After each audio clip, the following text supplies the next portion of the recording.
Greetings and welcome to the Warhammer 40,000 kill team video, where today I'm going over the Void-Dancer Troupe kill team and its updated rules for the new edition.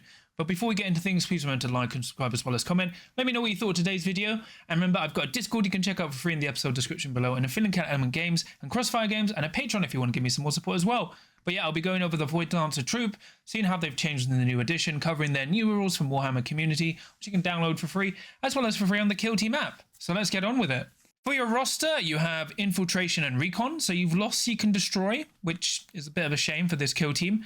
Otherwise, you are still an 8 operative kill team, so you have a leader, which is your Void-Dancer Troupe lead player, who can either have a Fusion Pistol, Neo Disruptor, or Shrieking Pistol, then either a Blade, Caress, Embrace, Kiss, or Power Weapon. Then you've got 7 other operatives, and you can select a Death Jester, a Shadow Seer with either Shrieking Pistol or Neo Disruptor, then a player with either a Fusion Pistol, Neo Disruptor, or Shrieking Pistol, and then Blade, Caress, Embrace, or Kiss. So then other than your player, you can have each operative only once, and your kill team can only include a maximum of 1 Neo Disruptor and 1 Fusion Pistol. So you can have your Fusion Pistol on your leader, Neo Disruptor on your Shadow Share, or all on your players. So it's all up to you really. But otherwise, that's all unchanged. For your faction rules, you have Say Death. So as a strategic gambit in the first turning point, you must select an allegory, epic, or melodrama for your kill team to have for the battle, and 1 friendly operative to have the pivotal role for the battle. Whenever a friendly operative has a pivotal role, it has the accolade rule for your allegory in the battle. As a strategic gambit in each subsequent turning point, you can select 1 friendly operative to gain the accolade rule for your allegory for the battle. Once per turning point, when a friendly operative that has a pivotal role completes the performance of your allegory, you can select a friendly operative to gain the accolade rule of your allegory for the battle. Don't worry, the team's still as confusing as ever. So you've got epic. As your performance, it's when this operative incapacitates an enemy operative while fighting or retaliating. And then as the accolade, this operative's melee weapons have the balanced weapon rule, which is very good. So if you kill someone, you then gain balanced. And like if you're your pivotal role, you already have this active. And then when you kill someone, you pick another friendly operative, get that this active. And then for melodrama, you incapacitate someone while shooting. And then this operative's ranged weapons have the balanced weapon rule. So you've lost your 7. You used to have 7 ways to dance, or was it 5 ways to dance? But they've streamlined it down to 2. You can only dance in 2 different ways, and one either gives you balance from shooting or balance from melee. Look, this is technically a nerf, but this is so much easier to remember after you've explained that to your opponent. So it's more streamlined. Then you've got the Harlequin's Panoply, which is something I've been asking for 3 years. So I'm so happy it exists. So whenever this operative is shooting, whenever an operative is shooting a friendly Void-Dancer Troupe operative, you ignore the piercing rule. Whenever a friendly Void-Dancer Troupe operative is climbing, you always treat the vertical distance as 1 inch, regardless of how far you move. And then the friendly Void-Dancer Troupe operatives can move within control range of enemy operatives, but you still must start and end following the normal requirements. So you could move, but you can't start or end that move in control range, but you can charge. So very, very useful. The only weird thing is Harlequins are great at jumping, but they well, good at climbing. They don't seem to be good at dropping. So they can jump up, they just can't land. So if you dropped 3 inches, it would be a 1 inch drop. 4 inches, it would be a 2 inch drop. But considering that you only pay 1 inch to climb, that's very, very good. So finally, they have what I've always wanted, fly that isn't actually fly in a balanced way. So like genuinely, I'm really happy about this, and I'm really happy it took Games Workshop effectively 3 years to do that. This is really, really good. It's just great. It's nice streamlining of rules. For strategy ploys, you have Darting Salvo. Whenever an operative performs the reposition action during its activation, it can perform the shoot action during that action. It must do so in a location that can be placed, and any remaining remove distance can be used after that reposition action when you shot. So effectively you can shoot mid-move, which is unchanged, but now considering how this team works is actually very, very useful. Then you've got Rising Crescendo. Friendly Void-Dancer Troupe operatives can perform the dash action during the same activation which perform the charge action, but not vice versa. So you can't dash and charge, but you can charge and dash, which is very useful if you charge 9 inches, kill someone, then dash another 3. So effectively 12 inches of movement. Amazing, really good. Then you've got Prismatic Blur. Whenever an operative is shooting a friendly operative that performed an action which are moved, you can reroll one of your defense dice. This is unchanged, very useful. Then you've got Segaratch's Jest. Whenever a friendly Void-Dancer Troupe operative is fighting or retaliating and your opponent strikes with a normal success, you can roll 1d6. If the result is less than your opponent's hit stat of the selected weapon, that is a block instead, and you can ignore the brutal weapon roll if relevant, and you cannot use this roll for the rest of the sequence. So this is actually nerfed a bit, because before it was if you rolled equal to or under their hit stat, now you have to roll under, which is a lot fairer. So it's still very, very good, but no longer effectively broken how it used to be. For Firefight Ploys, you have Murderous Entrance. Uses Firefight Ploy when a friendly operative is fighting. During an activation which will perform the charge action after you strike, you can immediately resolve another normal success as the strike or a critical success if there are none. So this has actually changed. It's used to trigger if you struck with a crit. Now it's just anytime you strike. But you could combine a crit with a normal success, or if you only rolled 2 crits, so you struck with a crit, then you could combine with another crit. So it's technically better and worse at the same time.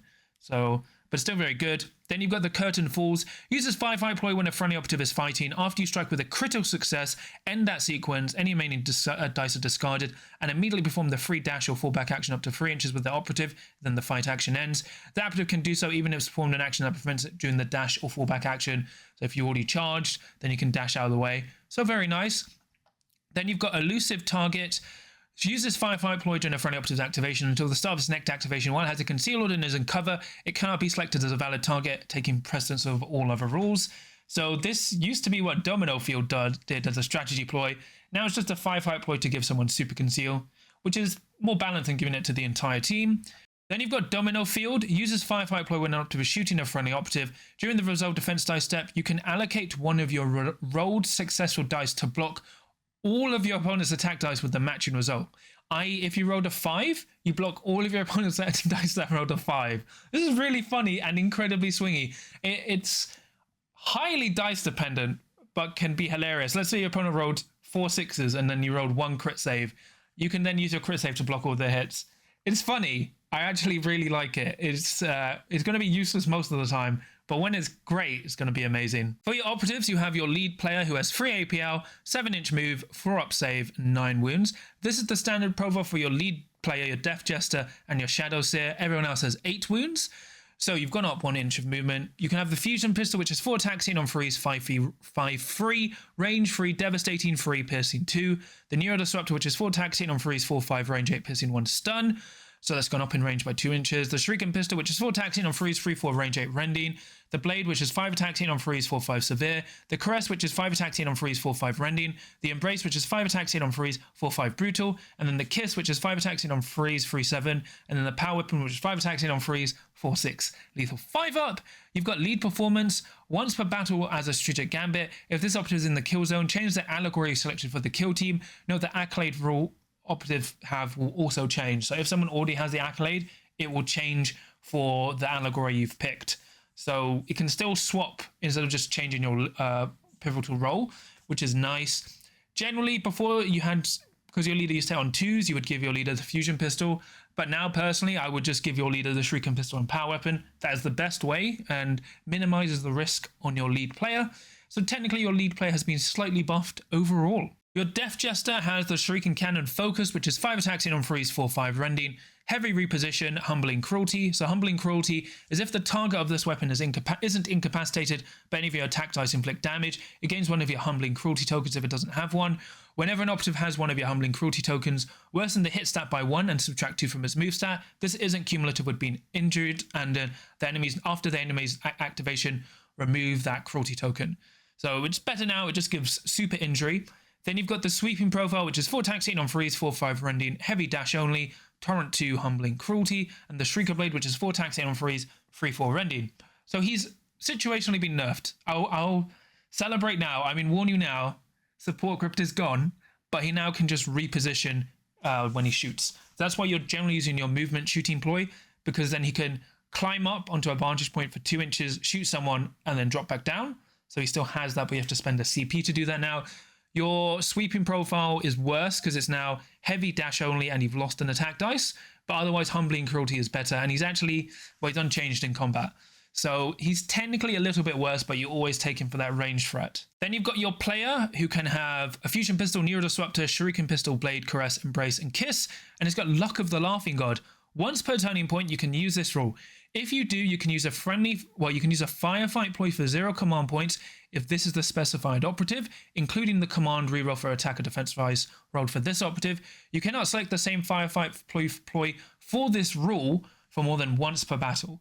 So you can only select 1 ploy per battle and 1 operative per turning point. So this is good because you have a lot of players that you take.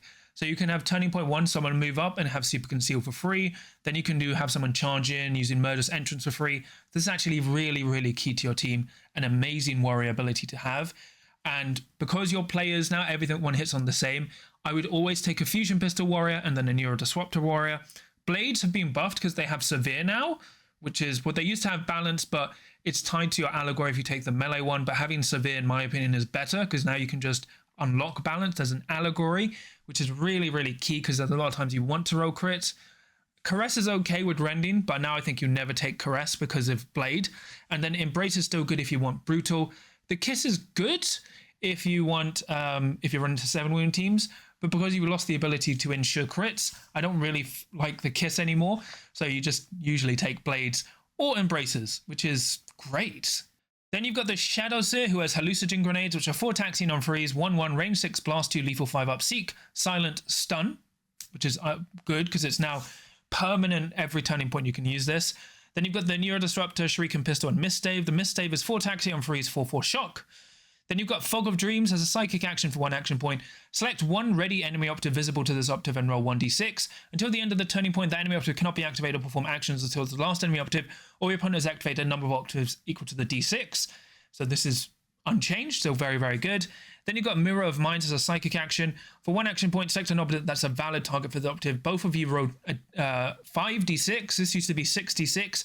Then you pair the dice with your opponent. For each matching pair, inflicts d3 damage on the enemy operative to a maximum of 8. For example, if you rolled 6, 5, 5, 4, 2, 1, and your opponent rolls 6, 5, 4, 4, 3, 1, you'd inflict 4d3 damage on the enemy operative, and you can't do either while within control range. You would have already noticed there's an error. It says 5 dice, but the example gives 6.